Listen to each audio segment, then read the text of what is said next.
NFL power rankings before the NFL draft. This from NFL.com. Chiefs 1, 49ers 2, Ravens 3, Lions 4, Bills in at 5, which surprised me a little bit. Packers 8, Bengals 9, Cowboys 10, Dolphins 11. They have the Browns checking in at 12. So behind the Cowboys and the Dolphins, just ahead of the Steelers.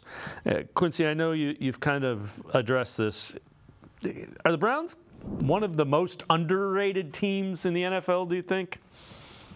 I think they are. Look, this team has a lot of things in it that, if you look at it just objectively, you'd be like, wow, that's going to probably be a good team, right? They have continuity with their roster, but not just continuity with the roster. They have a very talented roster and like proven talent, right? We're not talking about, oh, we're thinking that JOK is going to take a leap here or he's going to live up to his draft potential. We're talking about guys who have already done the work, right? JOK has already, played at a Pro Bowl level. The same thing can be said for Grant Delpit, David Njoku. Obviously, Myles Garrett has not just played at a Pro Bowl level. He's been an all-pro pretty much his whole career and then just won Defensive Player of the Year. So he's playing at an all-time level now.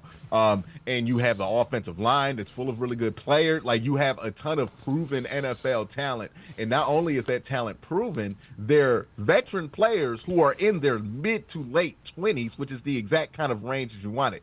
You add that on top of a coaching staff that's not just experienced, but well-respected and seems to be very good, right? You got 3 Coach of the Year awards within that staff between just your defensive coach and your head coach. And then you have Ken Dorsey, who has had good quarterback play and good offenses everywhere that he's been. So you have a ton of good coaches. You have a ton of good players. These players are experienced, and they're not just experienced. They weren't assembled this year.